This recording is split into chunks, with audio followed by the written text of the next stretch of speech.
Boosoya music.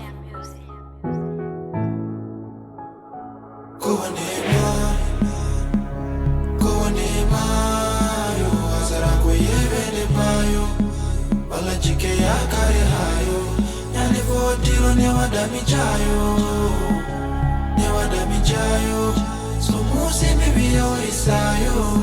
so veli ko chaya mjelore ya vibe me arti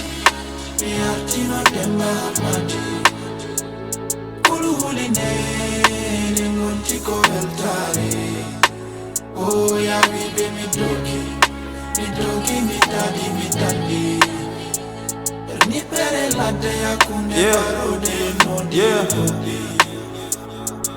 Armi reste numa hora mi holluma mi cicatrice Dikiri jom parcours hakunde succès kawo e crise Chagal dimension go to mi Dr. Dre de ummi death row Boosoya ko aftermath jololel ko masterpiece Carrière am ko édifice Iblis MC wawa sendu deme number 10 Je suis dans les archives 16 novembre stade olympique Wante mabbe ko crise d'épilepsie et traumatisme Tigirigi puri siki saka Lawo lamportaki layne wadi zigi zaga Anani jungo ma engaska sore chiku Dako daga ne ngata ta tu connais les dégâts sago jinado koyo biyum firtu be puddino mo huldu mun na mbodo fira peje mbodo firtane mi fertano bolo lam gonno me ferde fandare nde yetimo jom kongol ne metti felde for real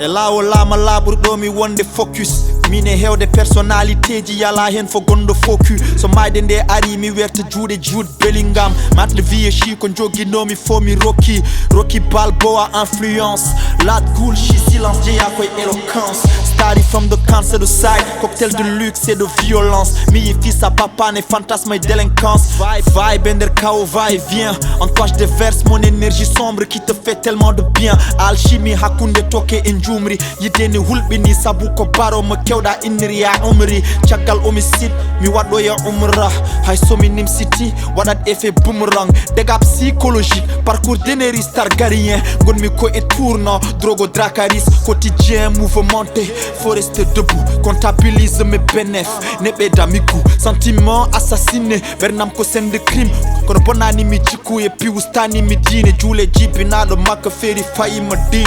jom sira jom aqida jom needi jom yaqin aɗa yenana keppando arzuqa mum ñama janano komi bobo jom jamanu komi jalalo